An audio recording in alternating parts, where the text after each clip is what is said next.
আসসালামু আলাইকুম। ধন্যবাদ মাননীয় স্পিকার আমাকে সময় দেওয়ার জন্য।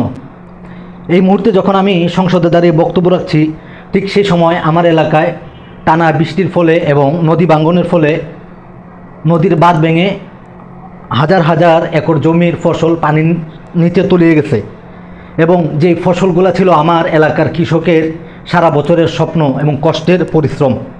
মাননীয় স্পিকার, যেই ফসল কৃষকের মুখে হাসি ফোটানোর কথা, সেই ফসল হারিয়ে আমার দেশের কৃষক আজকে দুঃখে সাগরে ভাসছে। যেই সোনালি ধান গড়ে তুলে প্রতিটা গড়ে উৎসব ও আমেজের উৎসব আনন্দ করার কথা, সেই ফসল গড়ে তুলতে না পেরে প্রতিটা গড়ে আজকে বেদনার গ্লানি টানছে।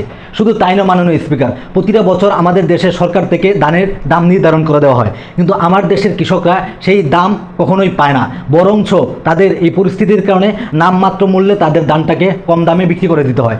মাননীয় স্পিকার, এই চিত্র শুধু আমার এলাকায় এই বছর প্রথম নয়, প্রত্যেক বছর আমার এলাকার কৃষকের জমি পানির নিচে তলিয়ে যায় শুধু সঠিক পানি নিষ্কাশনের ব্যবস্থা না থাকার কারণে। প্রতি বছর পানি প্রবেশ করে আমার এলাকার রাস্তাঘাট ডুবে গিয়ে এমন একটা পরিস্থিতি তৈরি হয়, যার ফলে কয়েক মাস যাবৎ আমার এলাকার মানুষদেরকে পানির সাথে যুদ্ধ করে থাকতে হয়।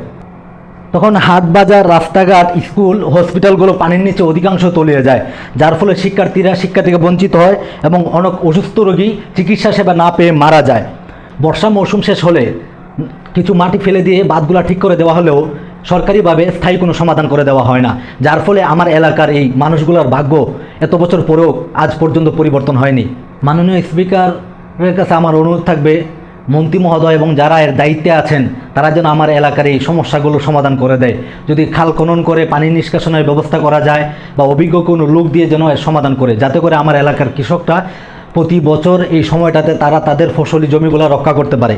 সেই সাথে আমার এলাকার যে রাস্তাঘাটগুলো, এগুলো যেন প্রশস্ত করা হয়, কারণ আমার রাস্তাঘাটের এলাকায় যদি বলি, রাস্তাঘাটের অবস্থা খুবই করুণ। কোটি টাকার রাস্তা 6 মাসও যায় না, ঠিক আগের জায়গায় ফিরে যায়, যার কারণে রাস্তাগুলো সরু হওয়াতে এবং বিভিন্ন জায়গায় বেহাল দশা অবস্থার কারণে বিভিন্ন সময় বিভিন্ন নানান দুর্ঘটনা ঘটে এবং এলাকাবাসীর এক জায়গা থেকে আরেক জায়গায় যেতে খুবই কষ্ট হয়।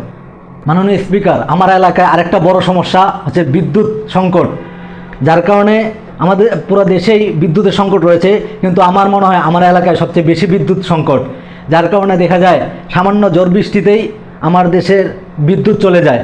বিশেষ করে আমার এলাকার এমনও সময় যায় মাননীয় স্পিকার, আমার এলাকাতে 2 দিন, 3 দিন, 5 দিন, সপ্তাহ পর্যন্ত বিদ্যুৎ থাকে না, যার কারণে এই ডিজিটাল যুগে এসেও আমার এলাকার মানুষদেরকে রাতের বেলা কুপি বা মম জ্বালিয়ে রাত অতিবাহিত করতে হয়। এজন্য বলবো, এটা শুধু আমার এলাকার সমস্যা না, পুরো হবিগঞ্জের সমস্যা। এজন্য মাননীয় স্পিকার, এই সমস্যাটাও যেন সমাধান করা হয়। মাননীয় স্পিকার, আরেকটা কথা বলে শেষ করব, সময় যেহেতু অল্প।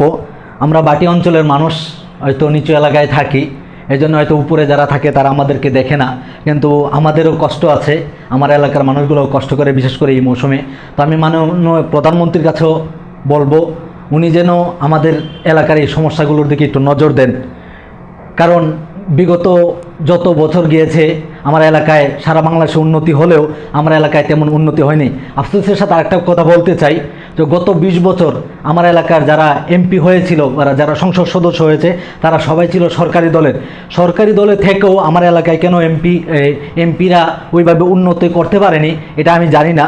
তবে এখন থেকে ইনশাল্লাহ আমি চাইব সরকার যেন আমার এলাকার এই বিষয়গুলোর দিকে নজর দেয় এবং সেই সাথে যে সমস্যাগুলো আছে সমস্যাগুলো যেন ঠিক করে দেয়। এই বলে বক্তব্য শেষ করছি মাননীয় স্পিকার। ধন্যবাদ মাননীয় স্পিকার আপনাকে।